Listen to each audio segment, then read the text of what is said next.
오늘은 사무엘 하 두 번째 시간입니다. 사무엘 하 2장을 1절부터 4절까지 읽겠습니다. 이 일 후에 다윗이 주께 물어 말하기를 내가 유다의 어느 성읍에든지 올라가리이까 하니 주께서 말씀하시기를 올라가라 하시므로 다윗이 말씀드리기를 내가 어디로 올라가리이까 하니 주께서 말씀하시기를 헤브론으로 가라 하시더라. 그러므로 다윗이 그의 두 아내 즉 이스라엘 여인 아히노함과 갈멜인 나발의 아내 아비가일과 함께 그곳으로 올라가니라. 또 다윗이 그와 함께 했던 그의 사람들을 각자 자기 가족과 함께 데리고 올라가니 그들이 헤브론의 성읍들에 거하니라. 그때 유다 사람들이 와서 거기서 다윗에게 기름을 부어 유다 집을 다스릴 왕으로 삼더라. 또 그들이 다윗에게 고하여 말하기를 사울을 장사 지낸 사람들은 야베스 길앗 사람들이다 하더라. 여기까지 보겠습니다.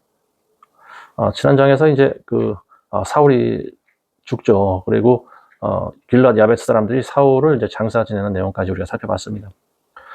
다윗은 자기를 계속 쫓아다니면서 죽이려고 괴롭혔던 사울이 죽으니까 이제 다시 고향집으로 돌아갈 생각을 하게 됩니다.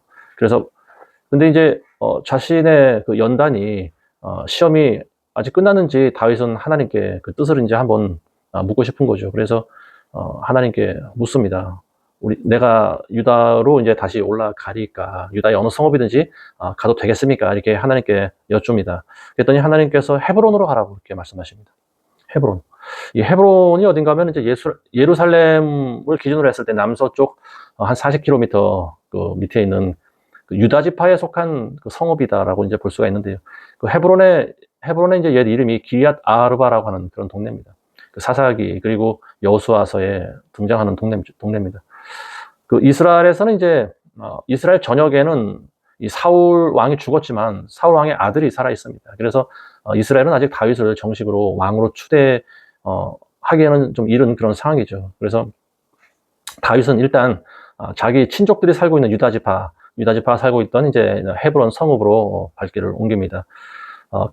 그랬더니 이제 그쪽에서 유다 사람들이 다윗을 환영을 했겠죠. 그리고 다윗을 이제 유다의 왕으로 삼습니다. 그래서 다윗의 머리 위에 이제 기름을 부어서 이제부터는 당신이 유다의 왕이니까 당신이 우리를 다스리십시오. 이렇게 이제 왕을 삼습니다. 물론 유다 사람들이 기름 붓기 그 이전에 사무엘 선지자에 의해서 다윗은 이스라엘의 왕으로 기름을 먼저 받았었죠. 근데 지금은 이제 현실적인 상황은 아직 그 사울 집안이 남아있는 그런 상황입니다. 사울은 죽었지만 그 아들들이 남아있어요. 그리고 군대 장관도 있었고 이스라엘의 이제 많은 다른 유다 지파를 제외한 나머지 11지파는 다윗을 물론 그들이 마음속으로 다윗을 왕으로 삼았으면 좋겠다 이렇게 생각하는 사람들도 있었을 것 같아요. 그렇지만 아직 현실적인 상황은 사울 집안, 사울 가문의 그 왕자들이 아직 살아있는 그런 상황입니다. 그래서 다윗이 이스라엘을 다스릴 만한 그런 어떤 정치적인 입지를 갖추지 못한 상황이었다라고 하는 거죠. 자, 5절에서 7절 보겠습니다. 다윗이 사자들을 야베스 길앗 사람들에게 보내며 그들에게 말하기를 너희는 주께 복을 받을지어다. 이는 너희가 너희 주 곧 사울에게 이 친절을 베풀어 그를 장사하였음이라. 너희가 이 일을 행하였으므로 이제 주께서 너희에게 친절과 진실을 베푸시기를 원하며 나도 너희에게 이 친절을 보답하리라. 그러므로 이제 너희는 너희 손을 힘있게 하고 용감해지라. 너희 주인 사울이 죽었고 또 유다 집은 내게 기름을 부어 그들을 다스리는 왕으로 삼았음이라 하더라. 자, 길앗 야베스 사람들에게 다윗이 사자를 보냅니다. 그리고 그들을 칭찬하고 축복합니다. 그들이 한 일에 대해서 이제 칭찬하는 거죠. 사울이 이제 원래는 그 전쟁에서 본인이 스스로 죽지 않습니까? 어쨌든 적에게 이제 죽은 거나 마찬가지지만 어쨌든 마지막 생명을 이제 자기가 스스로 자기 칼로 마감을 한 거죠. 그리고 블레셋 사람들이 사울의 시체를 발견하고 그 아들들과 함께 그 성벽에다가 못을 박았습니다. 매달아 놓은 거죠. 마치 그 생선 말릴 때 널듯이 그렇게 벽에다가 못을 박아놨습니다. 이제 그런 비참하게 죽은 그 사울의 시체를 사울과 그 아들들의 시체를 이제 이 길앗 야베스 사람들이 수거한 거예요. 그래서 그걸 가지고 와서 그리고 화장을 했습니다. 근데 그 일을 이제 다윗의 부하가 다윗에게 그거를 이제 이야기를 했겠죠. 그랬더니 다윗이 그걸 듣고 길앗 야베스 사람들을 칭찬합니다. 너희가 한 일을 내가 칭찬한다. 그리고 하나님께서 너희를 축복하시기를 내가 바란다. 그리고 너희가 그 사울에게 친절을 베풀었기 때문에 나도 너희에게 그 친절로 다시 보답할 것이다. 그러니까 너희는 이제 두려워하지 말라. 내가 너희를 보호해주겠다. 이런 취지로 그런 사자를 보내서 이야기를 해줍니다. 이 길앗 야베스 사람들이 원래는 그 암몬의 공격을 받았을 때 사울 왕이 그들을 지켜줬죠. 그래서 암몬 족속을 그때 물리쳐 줬기 때문에 길앗 야베스 사람은 그 사울이 죽었을 때 그 사울의 시체를 가져다가 화장을 지내줍니다. 다윗이 이제 길앗 야베스 사람들을 어떻게 대할 것인지에 대해서 이 야베스 사람들은 좀 반신반의했겠죠. 그러니까 그들의 마음을 이 다윗은 좀 달래줄 필요가 있었죠. 그러니까 너희는 두려워하지 말라. 암몬이 만일 다시 너희를 공격하러 온다 할지라도 내가 사울처럼 내가 너희를 다시 도와주겠다, 이런 말입니다. 자, 8절에서 11절까지 보겠습니다. 그러나 사울의 군대 대장 넬의 아들 아브넬이 사울의 아들 이스보셋을 데리고 마하나임으로 와서 그를 길앗과 아수린들과 이스라엘과 에브라임과 베냐민과 온 이스라엘을 다스려 왕으로 삼더라. 사울의 아들 이스보셋이 40세에 이스라엘을 다스리기 시작하여 2년을 다스렸으나 유다 집은 다윗을 따르더라. 다윗이 헤브론에서 유다 집을 다스리는 왕으로 지낸 기간은 7년 6개월이더라.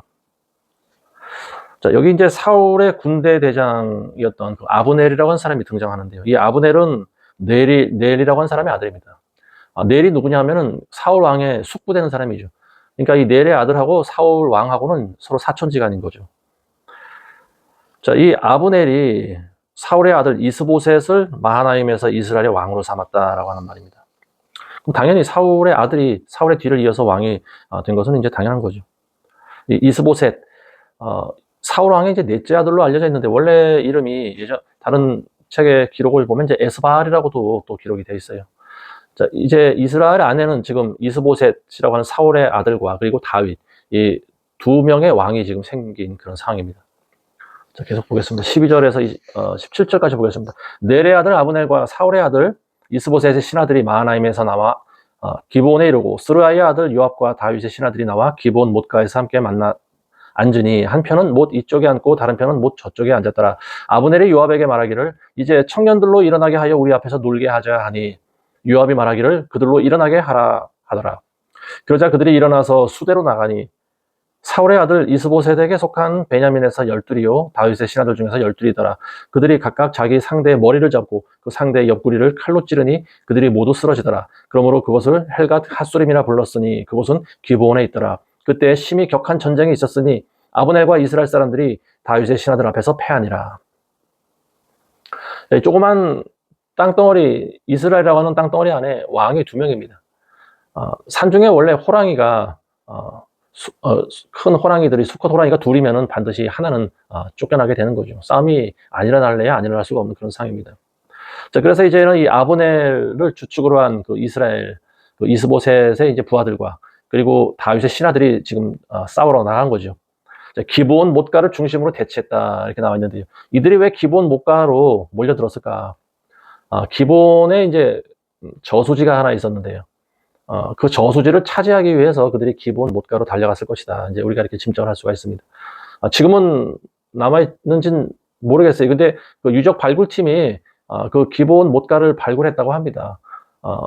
이제 그걸 파보니까 이제 직경이 한 11m 정도 되고 깊이가 14m 정도 되는 그런 저수지가 나왔다고 하는데, 근데 이제 그 안을 나선형으로 계단을 79개를 이제 만들어서 물을 채웠다라고 하는데요. 어쨌든 그 정도 물이면은 4, 5천 명 정도가 마실 수 있는 그런 물이 저장돼 있었다라고 합니다. 그 이제 고대 시대 때는 물이 굉장히 중요하지 않습니까? 이제 전쟁이 일어나면은 물이 이제 필수적인 그런 요소인데, 어쨌든 이 못가를 차지하기 위해서 아마 이 두 군대가 그곳에 몰려드는 그런 상황이라고 볼 수가 있는 거죠. 자, 이 대치하고 있는데 이제 먼저 아브넬 쪽, 그러니까 이스보셋, 사울의 아들 이스보셋 쪽에서 먼저 싸움을 겁니다. 그 아브넬이 일어나서 청년들로 일어나 놀게 하자 이런 말을 합니다. 개역 성경에는 이제 이 말을 우리 서로 장난하게 하자, 청년들로 서로 장난하게 하자 그런 말을 하고 있는데, 이 말을 우리 정서대로 해석을 하면 이게 무슨 말인가 의미가 잘 와닿지를 않습니다. 근데 그 당시 이 말을 사하크라고 하는 말인데요. 히브리 말로 사하크라고 하는 것은 서로 놀이하자, 장난하자 뭐 그런 의미로도 해석이 되지만 상대방을 비웃고 조롱할 때 쓰는 그런 말이라고 합니다. 이게 말이 장난질이고 놀이하자라고 하는 거지만 사실은 서로 치열하게 죽고 죽이는 그런 전쟁을 의미하는 거예요. 칼부림을 하자라고 하는 말입니다. 모든 병사들이 전부 칼을 가지고 있죠. 그러니까 대표로 몇 명씩 나와서 서로 대표로 싸우자라고 하는 말입니다. 이 사하크라고 하는 말이 골리앗이 이스라엘 진영에 와서 옛날에 싸움을 걸었을 때 이제 그런 형태라고 보면 될 것 같습니다. 그 하나님의 군대를 조롱하지 않습니까? 그 골리앗이. 그리고 그걸 보고 다윗이 의분이 일어나서 골리앗과 자기가 싸우겠다고 한 거죠. 이게 사악합니다. 그러니까 이 처음부터 이제 양쪽 진영이 돌격 앞으로 하면서 모든 군대가 싸우는 것이 아니고 고대국가 전쟁을 보면은 장수들이 먼저 일어나서 싸우는 그런 경우를 많이 볼 수 있는데요. 뭐 이쪽에서 한 명이 나오면 저쪽에서도 한 명이 나오겠고, 뭐 이쪽에서 12명이 나오면 저쪽에서도 12명이 나와서 서로 싸우는 거고요. 근데 지금 이 상황에는 이제 12명씩 나와서 싸우자 그렇게 한 거죠. 그래서 이스보셋의 이제 군대에서 12명이 나오고 다윗의 쪽에서도 이제 용감한 청년들 12명이 지원해서 이렇게 서로 싸우게 합니다. 그래서 이제 그들이 먼저 일어나서 싸움이 붙었는데,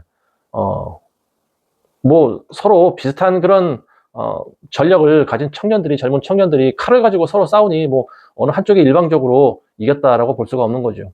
성경은 서로가 서로의 이제 머리를 붙잡고 칼을 옆구리로 찔렀다 이렇게 나와 있습니다. 그러니까 이제 결국 24명이 전부 다 같이 죽은 그런 상황입니다. 그래서 여기를 이제 헬갓 핫수림이다, 그 지역을 기본의 이제 못가 주변에 이제 헬갓 핫수림이라고 하는 그런 지명으로 불리는 그곳이 이제 생겨났다라고 하는 거죠. 이 헬갓 핫수림이라고 하는 말이 날카로운 그런 날카로운 칼의 들판이다, 그런 말인 것 같습니다. 그래서 이날 전쟁은 다윗이 승리했다, 이렇게 성경은 기록하고 있습니다. 자, 18절부터 24절 보겠습니다. 거기에 스루야의 세 아들 즉 요압과 아비새와 아사헬이 있었는데 아사헬은 들로루처럼 발이 가벼웠더라. 아사헬이 아브넬을 쫓아가면서 오른편이나 왼편으로 치우치지 아니하고 아브넬을 추격하는지라. 아브넬이 뒤를 돌아보며 그에게 말하기를 네가 아사헬이냐 하니 그가 대답하기를 그렇다 하니 아브넬이 그에게 말하기를 너는 네 오른편이나 왼편으로 돌이켜 청년 하나를 잡아 그의 갑옷을 빼앗으라 하니 아사헬이 그를 쫓는 데서 돌이키기를 원치 아니하더라. 그러자 아브넬이 아사헬에게 다시 말하기를 나를 쫓지 말고 옆으로 돌이키라. 어찌하여 내가 너를 땅에다 치랴. 그리하면 어찌 내가 내 형 요압에게 내 얼굴을 들겠느냐 하더라. 그러나 그가 옆으로 돌이키기를 싫어하니 아브넬이 창 뒤끝으로 그의 5번째 갈비뼈 아래를 찌르니 창이 그 뒤로 나온지라. 그가 거기 쓰러져 그 자리에서 죽었으니 아사헬이 쓰러져 죽은 곳까지 온 모든 자들이 가만히 섰더라. 요압과 아비새도 아브넬의 뒤를 쫓아갔는데 그들이 기브온 광야길 옆 기아 옆에 있는 암마산에 이르니 해가 지더라. 자, 여기까지 보겠습니다.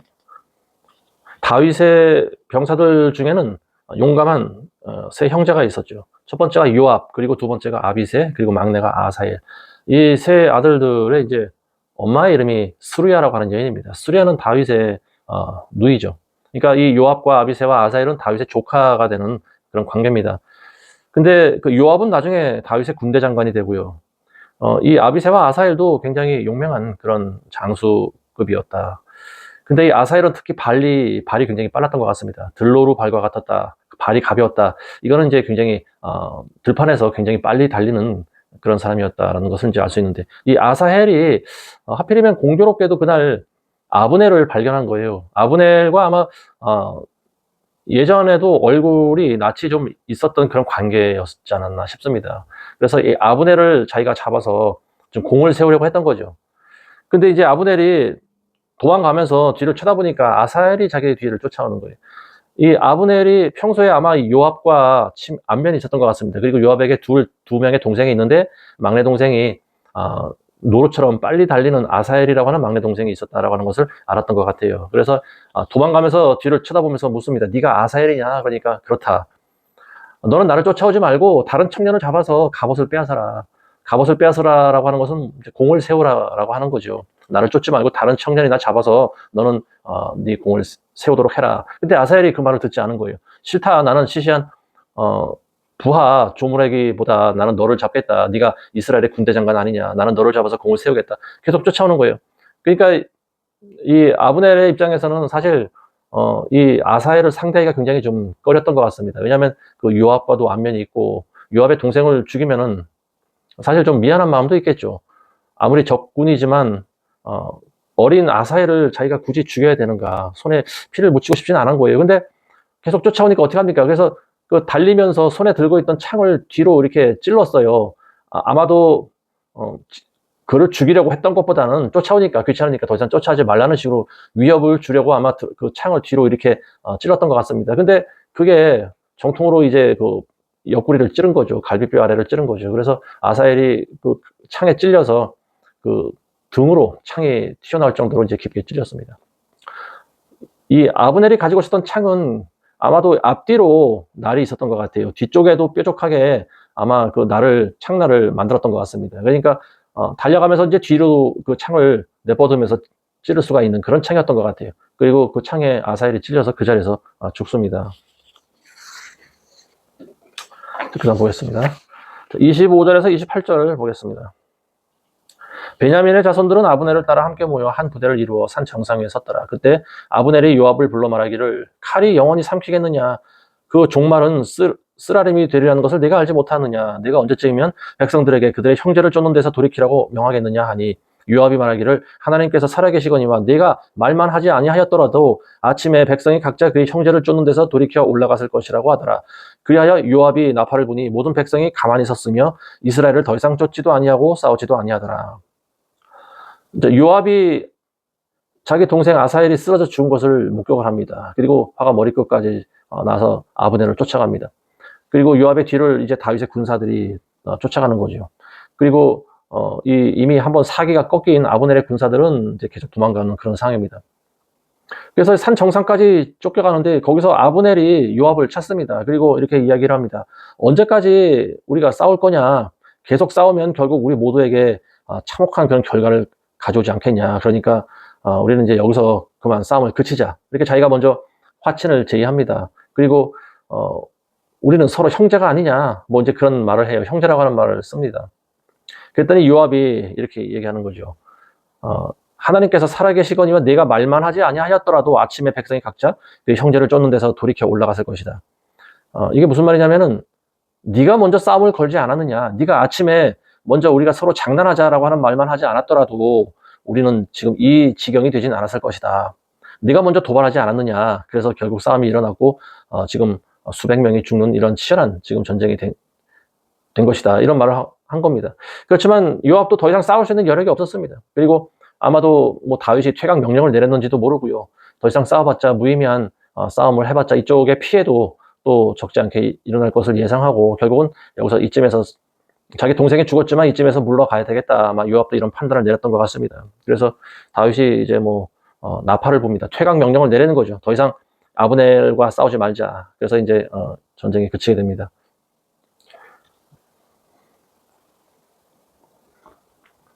자, 마지막으로 29절에서 32절을 보겠습니다. 아브넬과 그의 사람들이 그 밤 내내 평원을 걸어 요단을 건넜으며 온 비드론을 지나 마하나임에 이르더라. 요압이 아브넬을 쫓는 데서 돌이켜 온 백성을 함께 모으니 다윗의 신하 중에는 19명과 아사엘을 잃었으나 다윗의 신하들이 쳐서 죽인 베냐민과 아브넬의 사람들은 360명이더라. 그들이 아사엘을 메어 베들레헴에 있는 그의 아버지 묘에 장사하였고 요압과 그의 사람들은 밤새 길을 가서 날이 셀 무렵에 헤브론에 이르니라. 자, 이제 싸움을 마치고 전열을 정비를 해봅니다. 그랬더니 다윗의 군사들이 아사엘을 포함해서 전부 20명이 죽었습니다. 근데 아브넬의 편에는 몇 명이 죽었느냐? 무려 360명이 죽었다라고 하는 거죠.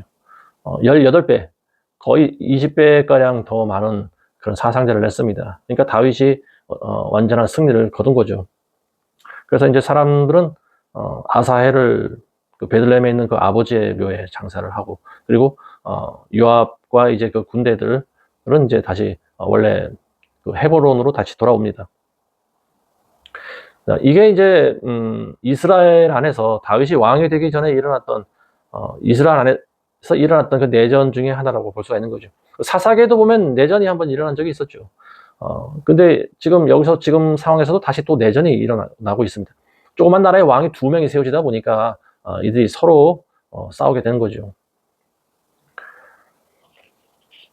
자, 여기 2장에서의 그 직접적인 그 내전의 원인은 이제 결국은 기본 못가를 서로 차지하기 위해서 군대들이 대치한 상황이었고요. 그리고 먼저는 아브넬이 이스보셋의 이제 군대 장관이었던 아브넬이 이쪽 다윗 편을 도발했습니다. 그래서 결국 싸움이 일어나고 결국 자기네들이 이제 대패하게 된 거죠. 360명이나 죽었습니다. 이쪽은 다윗 군사들은 20명밖에는 목숨을 잃지 않았어요. 자, 어쨌든 어찌 보면 사실 좀 무의미한 싸움이죠. 결국 이스라엘이라고 하는 한 민족 안에서 어떤 정치적인 모양새가 다르다라고 하는 그 이유 하나 때문에 한쪽은 사울을 왕으로 인정하는 세력이고 한쪽은 또 다윗을 왕으로 지지하는 그런 유다 세력. 어찌 보면 11지파 대 유다 지파 한 지파의 싸움이다라고도 볼 수가 있는데요. 결론적으로 보면은 다윗이 승리를 하고 나중에 전체 이스라엘을 통일을 합니다. 그리고 다른 12지파의 지지를 얻게 되는 거죠. 그래서 이스라엘이 이제 사울의 뒤를 이어서 이스라엘의 2대 왕이 됩니다. 근데 지금의 이런 좀 비참한 흑역사라고도 볼 수 있는 이런 이스라엘 민족 간에 있었던 내전, 이런 것들을 통해서 보면은 이스라엘이라고 한 나라가 참 많은 그런 전쟁과 그리고 또 내전을 겪은 나라라는 사실을 우리가 다시 한번 알 수가 있습니다. 자, 오늘 말씀을 통해서 이제 우리가 아실 수 있는 부분들은 이 하나님의 나라, 하나님께서 눈동자같이 여기시는 그런 나라도 자기들끼리 서로 싸워서 또 많은 생명이 서로 죽고 죽이는 그런 비참한 일이 있었다. 이걸 이제 우리가 알 수 있는데, 우리나라의 경우도 마찬가지죠. 지금 우리나라도 뭐 이미 벌써 지금 거의 70년이 넘었지만, 공산당들하고 지금 아직까지 그 싸움이 끝나지 않은 그런 상황 아닙니까? 어찌 보면 한민족 간의 지금 내전 중이 지금도 내전이 일어나고 있는 그런 상황인데요. 지금 잠시 휴전 중이지만 어쨌든 우리는 이 공산주의자들을 경계하지 않으면 안 되는 그런 상황이라는 것을 우리가 알 수가 있습니다. 1948년도에 우리나라가 기도로 세워진 나라 아니겠습니까? 그래서 우리나라 이제 이승만 대통령의 리더십 아래 우리나라는 이제 자유민주국가로 세워지게 됐고, 북한은 또 김일성 리더십 아래 사회주의, 공산주의 국가로 이제 발돋움하게 됐는데, 어쨌든 이 두 나라가 지금까지 치열하게 서로 싸움을 하고 있습니다. 근데 어쨌든 북한은 하나님 기뻐하시지 않은 그런 나라고 인간이 우상이 된 그런 마귀의 나라가 되어버렸습니다. 그리고 우리나라는 사실 뭐 지금까지 우리나라가 이렇게 발전하게 된 것도 하나님께서 우리나라를 축복하셨기 때문에 우리가 지금까지 이렇게 잘 먹고 잘 살게 된 거죠. 이제 안타까운 사실은 남과 북이 대치한 그 사실만으로도 사실은 좀 안타까운 건데, 지금 우리나라 상황은 남한 내에서도 지금 또 내전이 일어나고 있는 그런 상황입니다. 지금 민주당과 국힘당이 지금 서로 싸우고 있고요. 그리고 국민들도 좌파, 우파 이렇게 서로 나뉘어서 어찌 보면 이게 사상전인데, 우리나라 같이 조그만 나라 안에서도 이렇게 지금 계속 분열과 갈등이 있는 것을 보면 참 비참하기 그지없습니다. 이 민주당은 지금 국힘당을 내란당이라고 지금 조롱하고 있는 그런 상황입니다. 윤석열 대통령이 내란을 일으켰다 뭐 이렇게 주장을 하고 있는데, 근데 사실 진짜 내란은 자기네들이 일으킨 거 아니겠습니까? 민주당이 지금 내란범이죠, 어찌 보면. 본인들은 인정하지 않겠지만 어쨌든 권력이라고 하는 것은 누가 쟁취하느냐, 누가 과연 싸워서 이기느냐, 승자에게 아마 이런 정통성과 그리고 정체성을 부여하는 것이 우리 인간의 역사인 것 같습니다. 지금은 자기들이 민주당이 승기를 잡은 상황이기 때문에 어쨌든 뭐 판사든 검사든 모두 민주당의 말을 들을 수밖에 없는 그런 상황이고, 또 많은 국민들은 윤석열 대통령이 일으킨 비상계엄이 내란이라고 생각한 사람들이 아마 절반 정도는 되지 않을까 싶습니다. 어쨌든 우리나라에 가지고 있는 지금 이러한 상황, 이런 내란이 아니고 어찌 보면은 내전이죠, 내전. 남한 안에서 일어나고 있는 내전, 그리고 더 나아가서는 북한과 대치하고 있는 이런 상황. 정말 우리 한반도가 하루빨리 남북 통일이 돼서 하나가 되기를 간절히 소망합니다. 언제까지 남과 북으로 나뉘어져 있어야 될지 모르겠어요.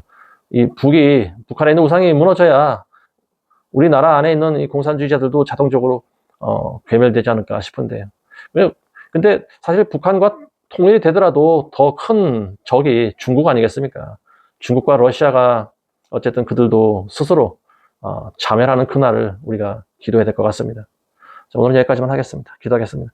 하나님 아버지 감사합니다. 오늘도 사무엘하 2장을 통해서 하나님의 나라지만 서로가 서로를 공격하고 대적하고 싸우는 그런 비참한 역사에 대해서 우리가 한번 배워봤습니다.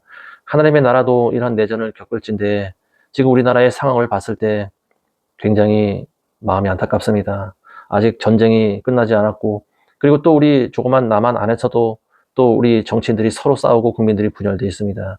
하나님, 이 나라가 속히 한 마음 그리고 한 국가가 될 수 있도록 도와주시옵소서. 아무쪼록 북한에 있는 저 김일성 우상 단지가 무너지게 하시고 공산주의 세력이 괴멸되게 하셔서 참으로 진리 가운데 모든 국민이 모든 진실 가운데 아버지 이 나라가 온전한 국가, 하나의 국가가 될 수 있도록 하나님 도와주시옵소서. 이 나라를 긍휼히 여겨 주시옵소서.